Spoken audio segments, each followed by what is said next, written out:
Welcome everyone to Mail Fuzz TV. I am Peter, that is Connor, and we are going to talk about Star Trek The Next Generation Season 6, Episode 26. It is the season finale, and it is called Descent. Although you also might see it referred to as Descent Part 1. They're being a little sneaky, because there's a Part 2 coming at the start of next season. Not to give too much away, but definitely a Part 1. Oh, it's absolutely a Part 1. And you can kind of feel that actually, even like when you're like 10 minutes from the end, you're like, oh, this is not building up to a conclusion, this is building up to a to be continued. Absolutely. Which is perfectly fine. There's nothing wrong with a two-parter, but it's just, you know, it is what it is. It's always okay. Caveat with, in my personal opinion, slightly more annoying to have a two-part over a season break. Now, right now, watching this, years after it's aired, It doesn't matter irrelevant. now. Yeah. Irrelevant.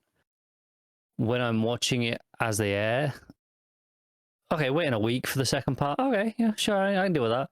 Waiting 3 to 4 months for the next part, annoying as it's just so annoying. You get why they did it though, right? They wanted a big hook so people would definitely come back for next season. Oh, I understand it, but as a viewer, it's annoying. Interestingly, Star Trek Strange New Worlds just pulled this with the season 2 finale. You gotta wait a lot longer than 3 or 4 I know, months. with all the strikes going on, I know. But it was that thing where... even before that, even without the strikes in today's market, you're probably waiting a year. Oh, sure, yeah. But like, it was that thing where I was like 5 minutes away from the finale, and I was like, this feels just going to go to be continued. And they hadn't done it in season 1, and they haven't done it with any of the other modern Trek shows. But I'm like, I'm getting those next gen end of season vibes from this, where it's going to be like a cliffhanger. And sure enough, you get a literal to be continued at the end, which kind of works because that show's meant to feel like older Trek shows. So it actually felt kind of like, oh, that's nice. It's a shame I'll have to wait 2.5 years for the next season because of all the strikes. But definitely might have to rewatch that one just to that episode before the next season. Yeah. So, anywho, I won't spoil anything though for those of you who are not caught up on Strange New Worlds. But I did enjoy season 2. I had a couple of weaker episodes because there are, it's very episode by episode, but. It's the nature of the game, though, right? I'd say a good half of them are pretty great, though, out of the 10. So I do good return on investment, I would say. So hey, if half your episodes in any series that are relatively standalone are great episodes, you'd say that's pretty good. Yeah. So, but anyway, we're on the finale of Next Generation Season 6. This is a data-focused episode, and it's a Borg episode. Early on, after a little bit of a comedy intro with Data in the holodeck talking to Albert Einstein, Isaac Newton, and Newton. Yeah, I was trying. I'm sorry, it was Hawking's name that I was blanking on for some reason. Which is ironic because he's the only one played himself. Yeah. But yeah, they're playing cards. And it actually does kind of slyly set up some of the themes of the episode, which is you've got all these like people who we associate with mathematics effectively succumbing to the most base, childish like emotions. It's kind of like a little lead in for what the episode's going to be about, which is that Data experiences an emotion when they go down to a distress call on a space station. They're encountered with Borg, and these Borg immediately attack, which is very different to how the Borg usually act, and that's something that's mentioned quite quickly, is that this is out of the ordinary, and that is a theme that goes throughout the episode, that they are acting different. But whilst fighting the Borg, Data gets angry and like has one by the neck and is like basically, what was it he's saying? He's like, he's just saying stop, I think. Stop, yeah. But he's saying it in like a really kind of aggressive way, and he's got his hand around his throat. And it's very aggressive, and one of the red shirts has just been killed by the Borg. And plus there's already a bunch of dead people here. The station's already been like annihilated by the Borg. And it's like, oh shit, Data felt something. So the episode's about him exploring that, and also about trying to look into what the Borg are up to, and it seems like they're up to something. This is just not an isolated incident. It feels like it's building up to a second little thing, and like maybe they're on the verge of like an all-out war with the Borg, and that's kind of going throughout. And there's a Badmiral, which is Star Trek tradition at this point, so also good fun. What did you think of Descent Part 1? I think it's solid. It has a couple of really great moments. I think it definitely suffers from being a Part 1 a little bit. The pacing of it, it's very clear. I think probably by about halfway through that it feels like a part one of episode. A little bit to its detriment. Like, I think there's a lot of good things it can pay off, and I think if part two does deliver, in retrospect, as a complete package, it'll probably be pretty great. But I think it just as a standalone episode, I think it suffers in a few places from just being a little bit too slow at points, especially for the end of the season.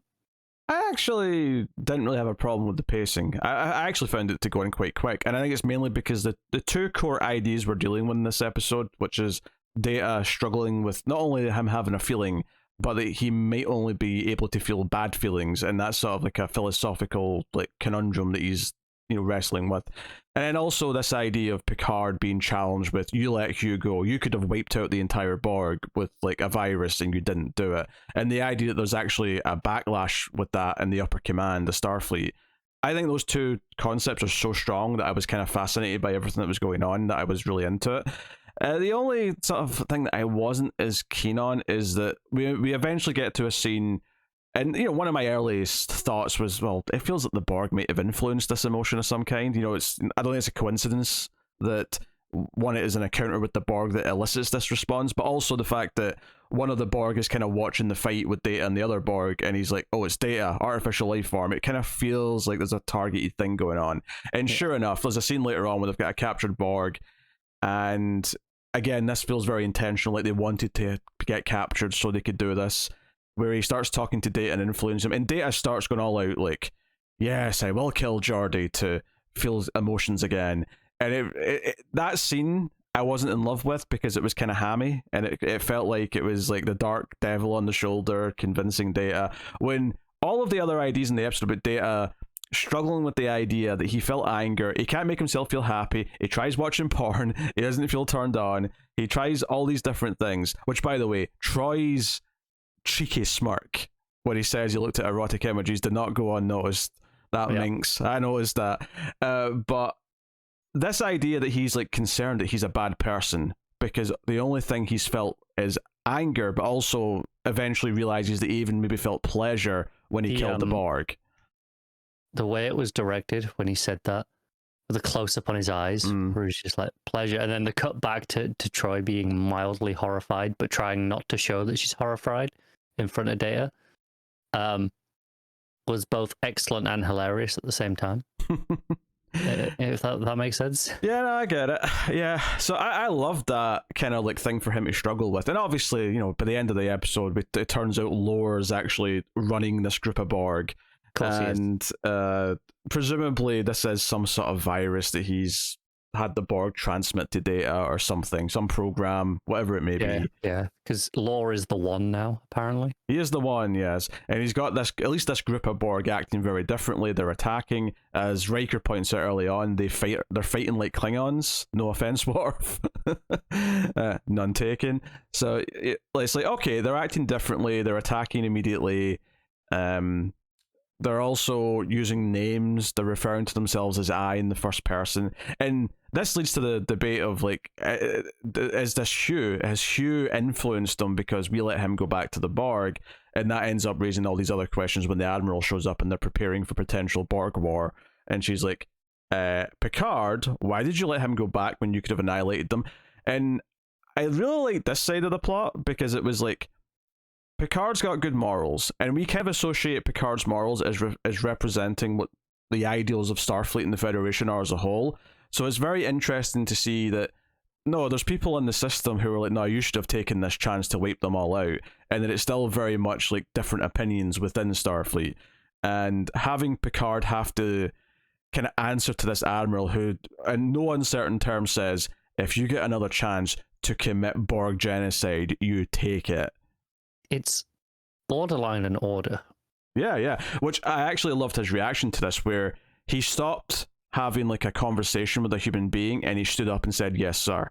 And it almost felt like F you, like in the most kind of, I won't even say subtle, but just in the way he does it, it's like, okay, I'm acknowledging that I have to say yes, sir. I'm acknowledging the chain of command, but I'm going to stop trying to appeal to you as a human at this point. Like, this is the point where I just turn into the soldier because there's no point. There's, I can't appeal to you anymore. Yeah, I think it's interesting from as a viewer perspective, because that debate is this the right thing to do? Should we just wipe out the Borg? That was something we did. We had that whole debate in that episode. That was what the whole point of that episode was originally. And it was a great episode as well. It was. It's fantastic. So I think, here, we're just automatically on Picard's side. Obviously, we're usually inherently on his side in these situations anyway, because, we spend time with him versus random other character, in this case, Admiral. But if we had a specific episode dealt with this, we actually, we're on Picard's side a lot more here than we usually are, because we've seen, what experience has shaped this. Well, we've seen the receipts to back this up, as opposed to just, it's inherently our character, so we're siding with them. This has a lot more weight behind it. It does. And I say, usually, we side with them anyway, but this time it hits a little bit harder. Yeah, for sure. I really like this line of thinking, and then him sort of debating this with himself and bringing it up to Riker, and Riker saying, "You made the morally correct choice," and he's like, "Yeah, but is the morally correct choice the right choice in this case? Because if it still leads to thousands of deaths, especially if the Borg, at least at this point, we don't know about lore yet, if they've just evolved to be more vicious because we have sent Hugh in there with emotions and it's kind of infected them all with this." Which was kind of the hope, I suppose, even at the time. It was like, oh, maybe he'll be a positive influence on them. But what if him getting in there with emotions is basically just made them all feel this anger? In the same way that Data is, that's kind of why these two plots go nicely together. It's like, I think it's because that was always a chance, right? Having emotions doesn't necessarily mean they'll be empathetic and good. Yeah, there are people capable of being shitty, right? That's the point. It's there. It will diversify them, and maybe some of them will be worse, but some of them will be better. It might balance out, and hopefully it'll tip the scales. But if anything, I think the more specific thing I would point out is that if you give someone emotions for the first time, like we would associate that with childhood, and would you argue that the emotional response of a 3-year-old is when you're at your peak moral decision making? No, you act out in anger, you cry, you're upset that someone, you didn't get your way. Like, you have the most base primal, like, anger at that age. I mean, unfortunately, some people still have that. Some people never grow out of it. Yeah, that's true. But, that's maybe the danger, is that without the guidance of, like, because Hugh had people around him to help guide and teach him what he was feeling and how to sort of process it, in the same way that Data, in theory, does. If he ever does really get emotions, he has people around him who can guide him.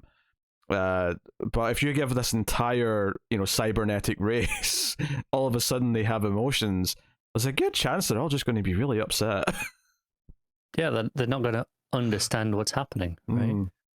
Now, of course, the ending with lore on this planet, because the whole thing is luring Data in a shuttle with this Borg to go to this planet in the Delta Quadrant. The Enterprise has to follow through this conduit thing that travels much quicker than their warp speed. Yeah, don't question it. Just go with the gobbledygook. Well, no, to be fair, this does actually make sense in the context of the Borg have came from the Delta Quadrant, so they must have a quicker way of traveling around. So, yes, of course, there's a way to explain it, but my point was, it doesn't matter.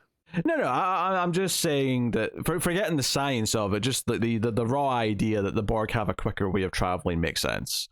Sure, yeah, that does. All right, so and they get to this planet, and they're breaking up into like teams. They're looking for Data and this Borg that have basically fled. At the end of the episode, it's Picard's team along with Geordi and is Troy with that team? I think it's Troy in a red shirt. And there's a red shirt as well, which I'm sure the red shirt will survive next episode. I'm sure there's no danger. Red shirt's already dead. Did they already die? I forgot that. They as soon as it's they get in the room, all the Borg surround them, and I noticed there was a red shirt. I was like, oh well, they're not going to last very long. Oh, they're already dead. Okay. They immediately got shot. That's fair. I've just glossed over that because it's a red shirt death. Yeah. It happens so often. Yeah, so it looks like Data walks out, but Troy's like, "No, that's not Data," and it's like, "Oh shit, we know who this is. We know exactly who this is." Yeah, as soon as she says it, we're quicker than Picard and the others, obviously. And of course, Data comes out and says, "Yeah, the Soon brothers are united." Blah blah blah. So okay, that's an interesting way of putting it. But yeah, it's an interesting cliffhanger. I think it's an interesting thing to tie the manipulation of the Borg to the manipulation of Data, because they're both in some way, cybernetic. There's a parallel there that can be drawn. I mean, if anything, I'm surprised they've not drawn more parallels. Well, I mean, I'm sure they did. In the Hugh episode, I'm sure there was some parallel, because it would be impossible not to. There was. I think it's easier now in a post-Hugh world, because I think, as much as this might not relate directly to Hugh, because it's lore, not Hugh is the one, I still think this is only possible. Okay, maybe. Okay, part 2 might completely, prove me wrong, but right now I do think it's possible. This is only, achievable because Hugh introduced the concept of individuality to them. So these that have been, these Borg that have been influenced by lore and have broken away from the collective, it's still a post-Hugh collective that they've come from. Yeah, I think I'd agree with that prediction. I think this idea that lore is effectively convinced them that he's their god makes it feels in character for lore, I guess is what I'm trying to say. It does, yeah. So I am curious to see how that's going to play out. I know season 7 isn't as loved. It's kind of seen as a weaker, other than the finale, which people do rave about. Season 7, I do think, tends to have a bit of a reputation for being they kind of ran out of steam with I do wonder if that applies to the first episode, though, if they still feel as that's it's a hangover of season 6 almost. It's the second part of this, so it doesn't really count as season 7. That doesn't get going till afterwards. Well, that's what I'm saying. I'm curious if that does apply to episode 1, and maybe the conclusion to this story is already going to be a bit of a wishful thinking, I guess, on my part. That. Oh man, I hope it's a good episode. I hope the 2-part story. I want a good episode. I'm expecting overall, like I say, not as many great episodes next season, but the hope is that maybe people just still consider this as that's part 2 of season 6 finale, not season 7. Yeah. Also, when they all went out of the planet, Beverly was the only senior command officer left in the ship, so she's effectively acting captain until everyone gets back. I like that little cut to her. It was kind of like, oh, okay, this is, and I think I like it because it shows how determined Picard and the rest of the people are to get Data back, because they all care about him. So they're maybe even going steps above and beyond what they should be doing in this scenario. I think yes, all that's true. I also had a very specific and unique reaction to this, in that last night, for the very first time, on pure happenstance, this is going to sound like a wild, random story. Okay. I watched Master and Commander for the first time. Okay. Now, good movie, from what I remember, but yeah. Phenomenal movie. Absolutely loved it. It's been on my list to watch for a long time, because I assumed I would love it. I did. Did everything I wanted. There's a point towards the end of that movie where they tell like the kid that he's in charge of the ship and he's the captain now, and he's in command. I'm the captain now. Yes, yeah. But there's a little point where I'm like, as I was watching this, I was like, oh, Beverly's the little one-armed kid from that movie. And it kind of, I don't think it hit the same way it was meant to, because I took it as a joke almost after watching that movie just yesterday. I mean, I don't think it's meant to be a joke. I think it's meant to be like, this is how severe this is, that Beverly's the one been left in charge. And that's not to, it's just that she typically isn't left in charge of the ship. She, there's usually someone else that's doing that. I agree. It's just, like I said, it's a combination of that in my head, because it was yesterday for me. And then I think it's Geordie's like, well, who are we going to leave in charge? And then it immediately cuts to, you're the captain now, Beverly. Because obviously Riker's been left in charge a bunch. I can remember Geordie been left in charge. I can remember Data been left in charge. Most of them, maybe not Troy, I guess, but I feel like most. Troy's barely a ranking officer. Is Worf been left in charge? He might have been. I assume he could have been, and he's in line to, but because he's security, he's often on the away. Yeah, he's often the way doing the stuff. Yeah, but I feel like like Geordie and Data, I remember them being left in charge at different points. Riker obviously is second in command, so he's left in charge all the time. He's a natural, yeah. But yeah, Beverly's just a new one. It would be really funny to get like a a red shirt left in charge, which would make you think the ship's going to blow up. Wouldn't you? You'd be like, oh, it's all red shirts, the ship's going down. Even funnier, Barclay. That would be good. That would be good. Barclay's left. He's like a. I mean, I think he's a lieutenant, but like yeah, he's a low ranking lieutenant. Yeah. You know, he's only got the 1.5 pips on his collar. Yeah, I think that'd have been so much funnier. Yeah. Oh well. Not that this was meant necessarily intended to be funny. No, this wasn't. It was just the smash cut from, well, who's going to be in charge, and then it just cuts to Crusher. That made me laugh a little bit. Outside of the opening, yeah, there's not really any comedy in this episode. It's definitely a more serious thing. Even like, you know, we kind of glossed over a couple of scenes in the middle, but there's the scene where Data is trying to recreate the anger, and he's in the holodeck redoing the fight. But he's begging Geordi to help him remove the safety parameters because his life's not really in danger. He's not actually feeling anything. So he's like, Geordi, let me turn off the safety things, and let it actually give it a chance to kill me. Correct me if I'm wrong, but there's a red alert before Geordi has to really commit to an answer. He doesn't really actually get to say no or yes or no. I think you're right. I don't remember him actually lifting the... I think he argues against it, and then there's a red alert, and then it never happens, yeah. Yeah, I'm pretty sure Geordi's like, well, hang on a second, I'll put your life in danger. That's not really smart. Data gives his whole speech about needing to recreate the situation, and this is important, you know. And then I think red alert happens before Geordi can, you know, pick a side. I feel like you're going to a theory with this.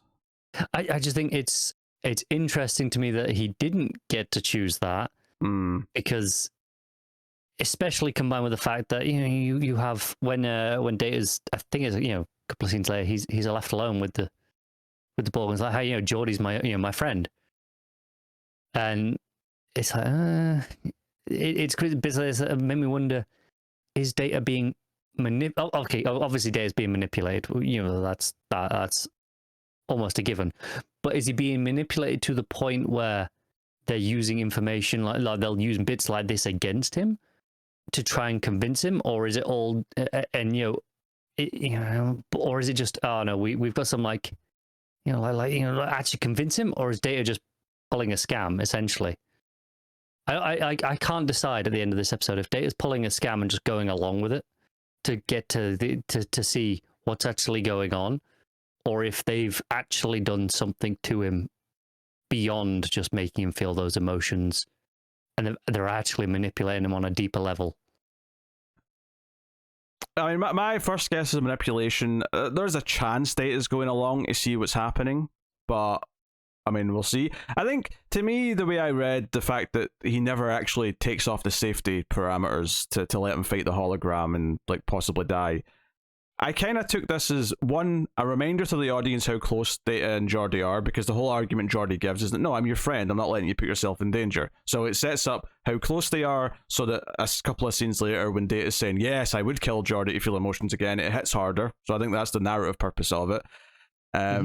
And I think it's also there to sort of like give that seed of doubt that it might have worked, so that we don't expect it to just be Borg manipulation when it turns out to at least seemingly be that once the Borg starts like talking to him all, you know, influential. Yeah, like I say, I think it's reasonably clear that they are manipulating it to give him the emotions, right? And I think it's going to be a crushing disappointment for him, in as much as he can feel crushing disappointment, that he is no closer to being human, really, than he thought he is. It was all just a lie.